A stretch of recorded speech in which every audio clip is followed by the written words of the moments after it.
So one objection that I get from people who are either thoroughly secular or atheistic in their worldview, or just liberal-minded interlocutors, is why on earth would God, the creator of the entire cosmos, care about something so seemingly trivial in the grand scheme of things as man's regulation of his sexual appetite?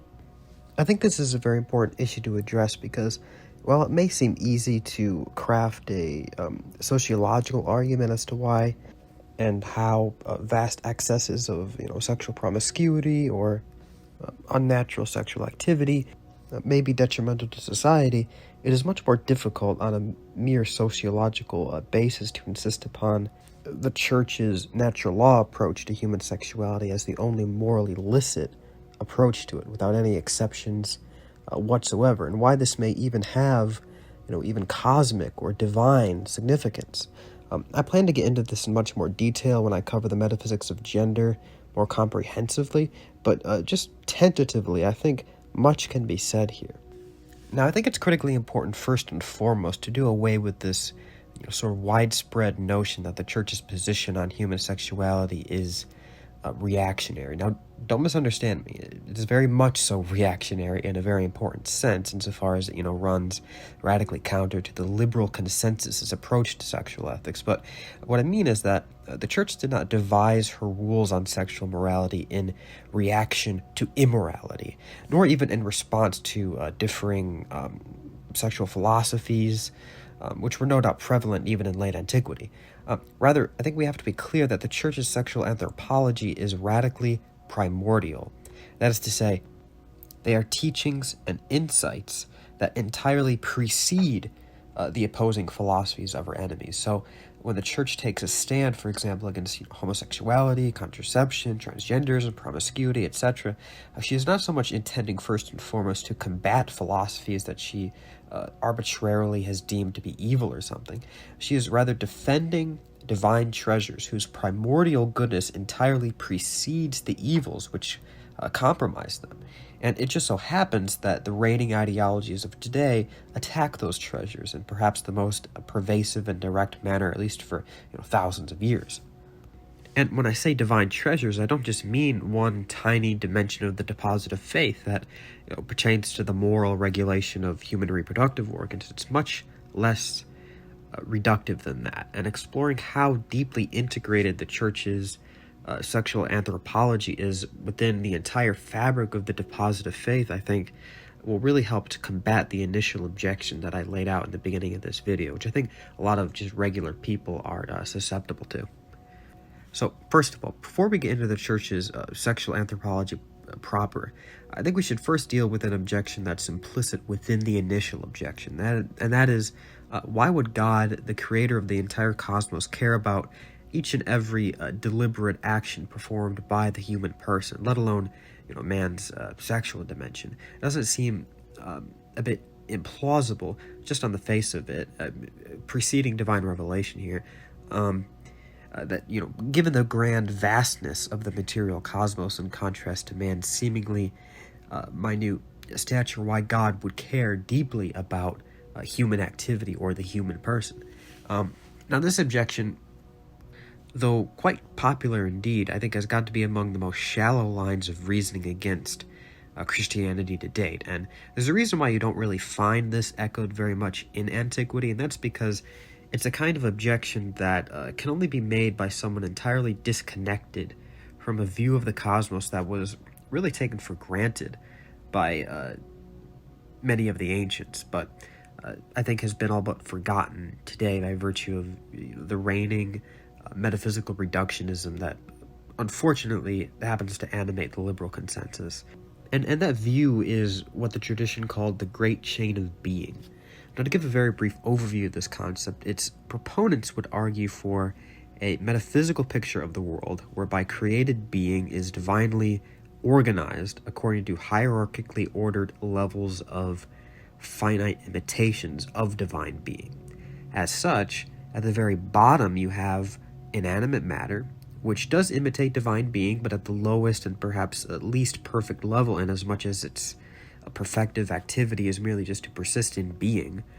And their formalities, or their intelligible forms, can only really be said to reflect the divine being as symbolic manifestations, which Suda Dionysius covers in his work on the symbolic theology. And this is essentially the world of the elements, the minerals, etc. Now, next, you have the level of being that we would all refer to as life. As per Bernard Wellner's Dictionary of Scholastic Philosophy, life is defined principally as self-perfective or immanent activity. And within this, there are three hierarchically ordered categories. You have vegetative, sensuous, and rational. Rational life is the only dimension of being that can subsist independently of a corporeal organ. And this is because in having the capacity to abstract universals from particular corporeal objects, its essential operation of itself must be able to circumscribe the whole order of corporeal reality. Now, from divine revelation, we know that there are beings that purely exist within this realm alone, and those are angels. But there is one kind of being that encapsulates really every single one of these hierarchical levels of the great chain of being. There is one kind of being that can be said to be really a microcosm of the entire cosmos, of the entire created order, and that, of course, would be man, us.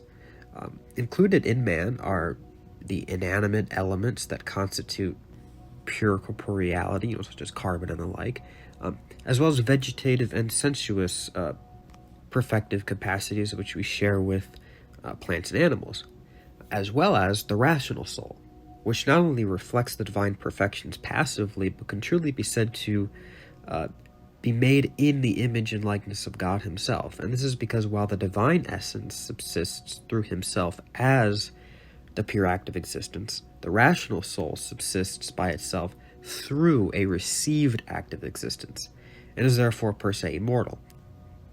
In other words, whereas in non-rational material substances, forms do not receive the act of existence directly for themselves, but merely receive it to actualize this or that parcel of designated matter, souls receive the act of existence directly, precisely for themselves, and hence are incorruptible.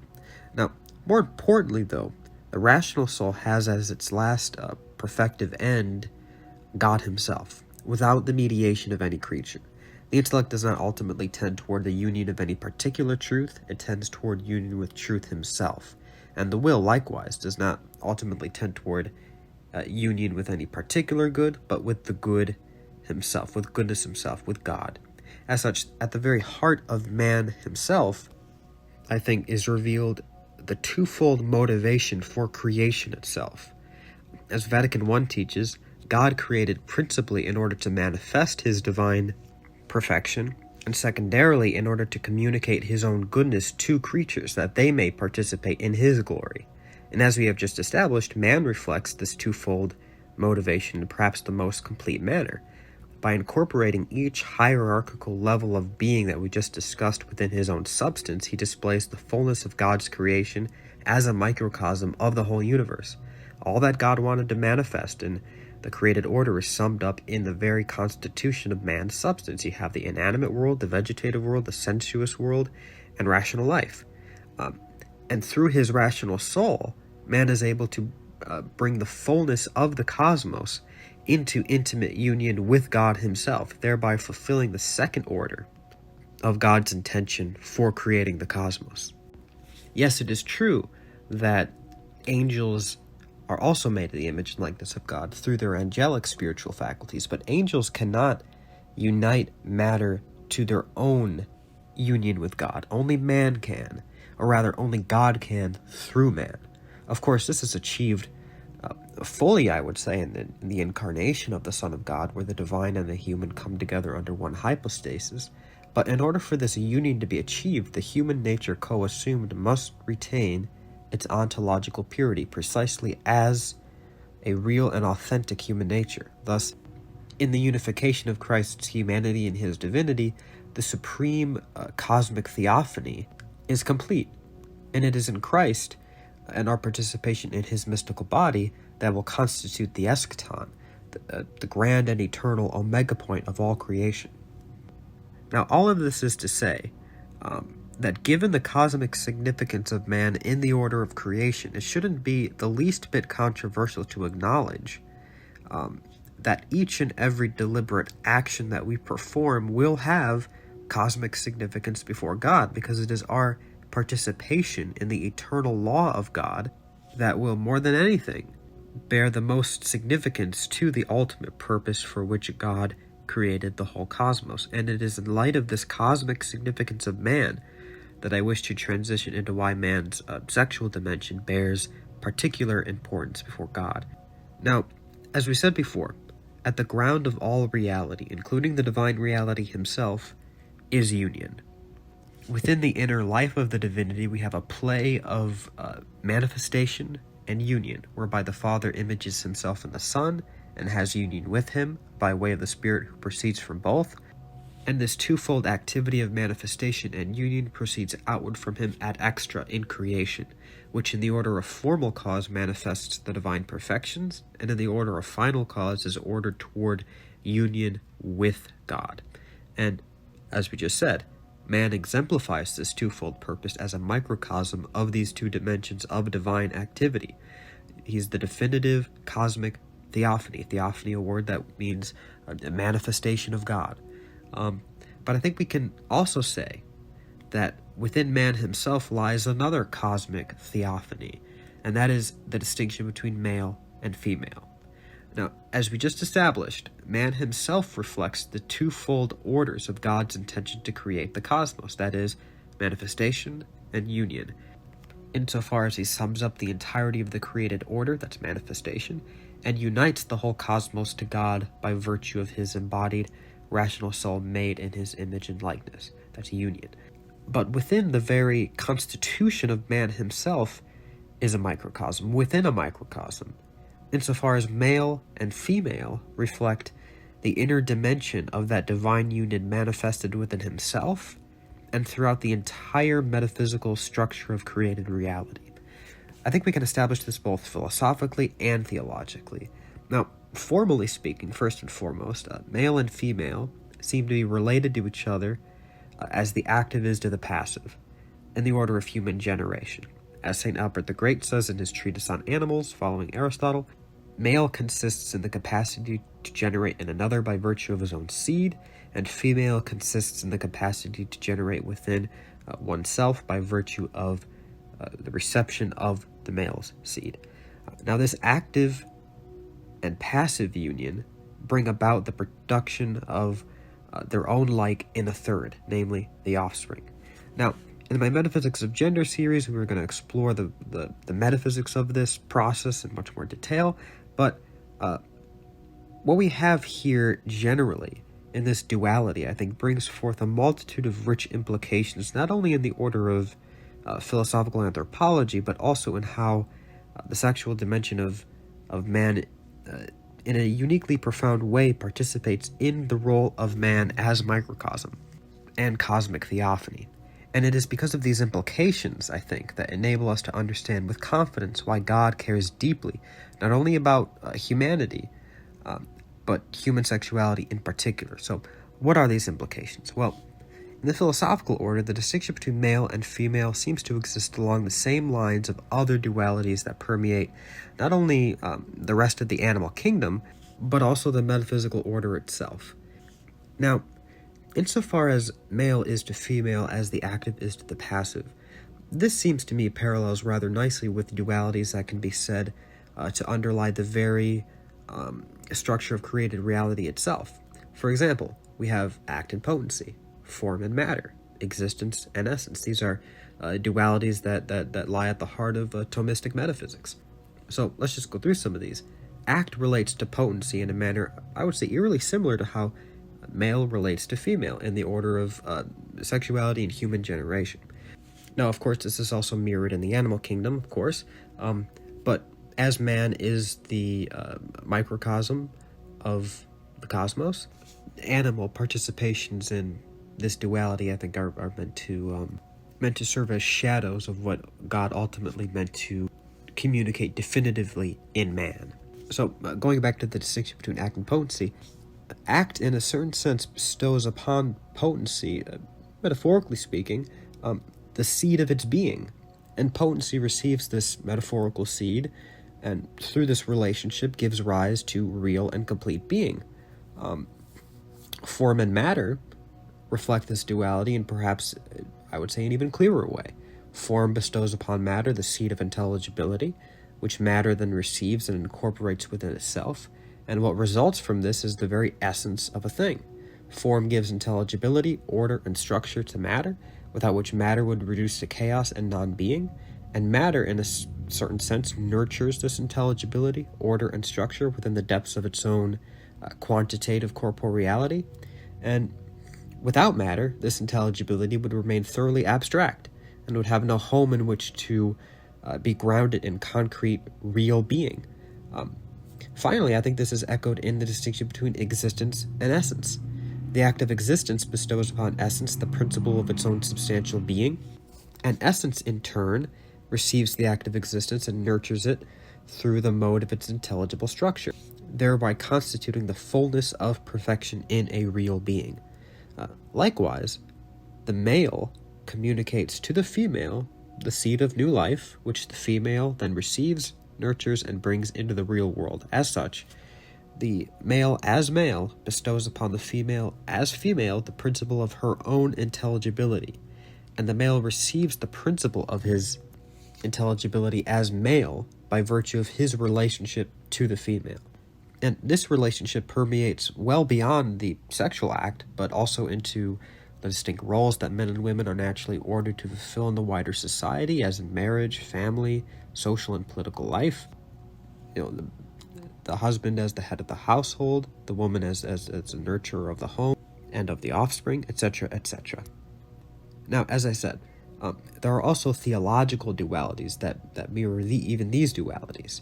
And among this, I would say, are God and the world, soul and body, the Logos and the rational soul, Christ and his church, the Son and his human nature, and even the very inner life of the Trinity itself. Now, some of this, by the way, is echoed in Pope Innocent III's work on the fourfold kinds of marriage, and he says in this work, quote, "The first union is properly flesh, the second sacramental, the third spiritual, and the fourth personal. Flesh, as we have said, between a man and his lawful wife, sacramental between Christ and his holy church, spiritual between God and the just soul, personal between the Logos and human nature." So, unquote. So lest anyone think I'm just engaging in, baseless theological speculations here, this is very much rooted in the tradition of the church. Now, as regard, just to go through these a bit, as regard God and the world, this should not really strike us as surprising insofar as we rightly refer to God in characteristically masculine terms. This is because God is related to the world in masculine ways. God imbues into all things the principles of their being, intelligibility, and governing providence. The world, in turn, through its participatory role, nurtures these divine gifts and cooperates with God's divine action through the mode of its own integrity, at least insofar as created things operate in a rightly ordered fashion, of course. Likewise, the soul and the body operate along the lines of this duality as well. And I would argue this is echoed in St. Paul, who commands husbands to love their wives as their own bodies. The soul imbues into the body the principle of vital immanence, of intelligibility, of animation, of direction. The body, in turn, receives these perfections and nurtures them through the proper integrity of its own corporeal constitution and members.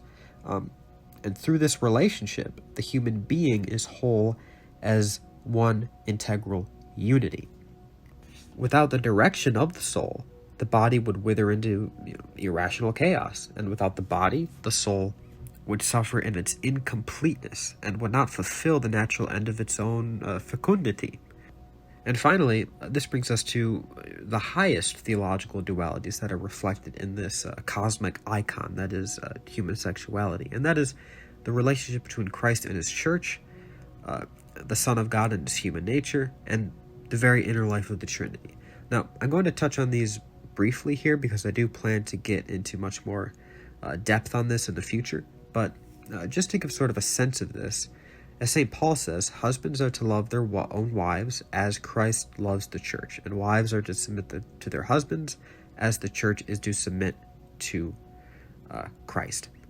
Now, Christ imbues within the church the principle of her very identity as the fulfillment of the original people of God that were called to foreshadow her coming into being.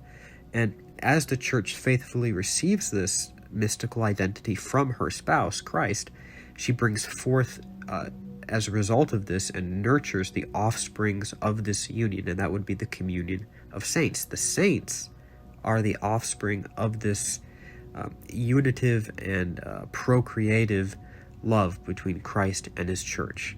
Now, this same relationship, as well as Pope Innocent III would say, obtained between Christ and his very human nature, insofar as the hypostatic union comes about through the union between the active element of the Logos and the passive element of the human nature assumed.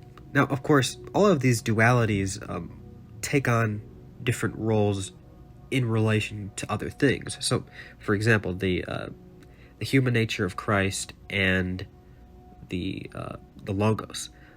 The Logos is to the human nature as the active is to the passive, but of course the human nature is to us as active is to passive. So there is, one could say, sort of a relativity about this, but not in the rigid distinction between active and passive in all of these roles, and certainly not in the nature of male and female, which is, a fixed distinction physically imprinted in human nature itself, is meant to be a cosmic icon of these higher dualities. So anyway, finally, this procreative duality, I think, is also mirrored in the very inner triune life of God himself.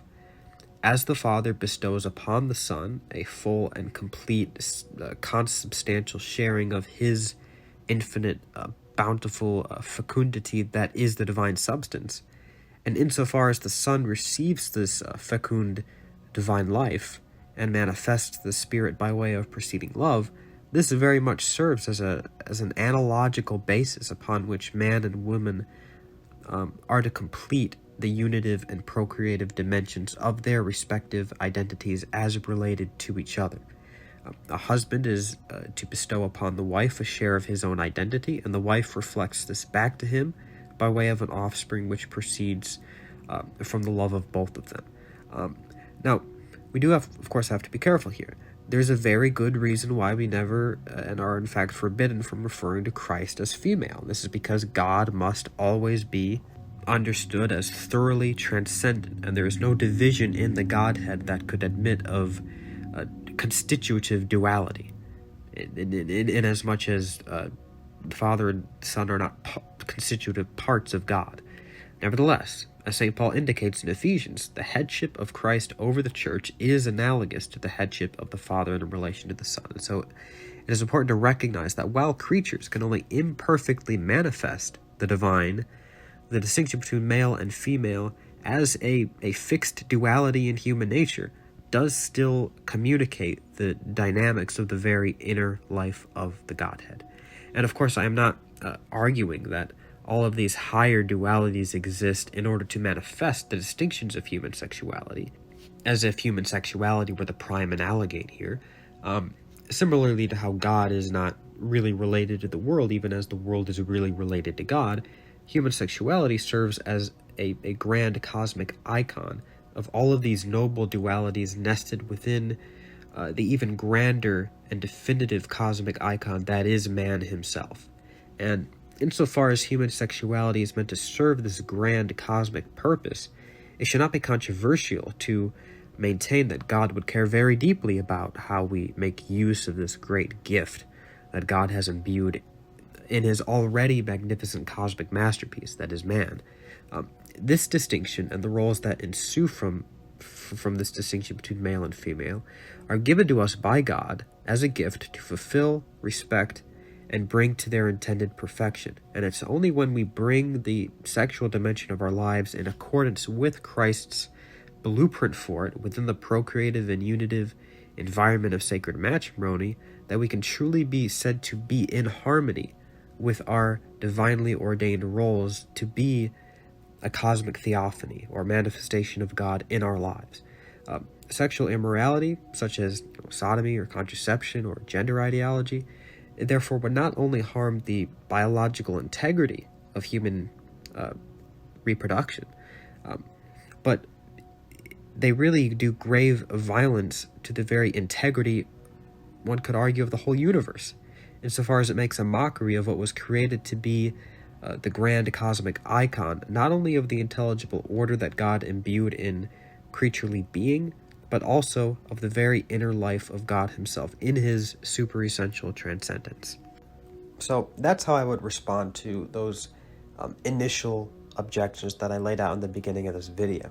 And as I said, I do plan on addressing, the metaphysics of gender in much more depth and rigor, but I just kind of wanted to put out this prelude to that here as sort of a standalone video on the subject. So I hope that was helpful. If you like this video, give it a like. If you don't understand something or want something clarified, just leave a comment. You can sign up for my Patreon if you want, and I should be continuing regular uploads for the foreseeable future. Thank you for watching. God bless.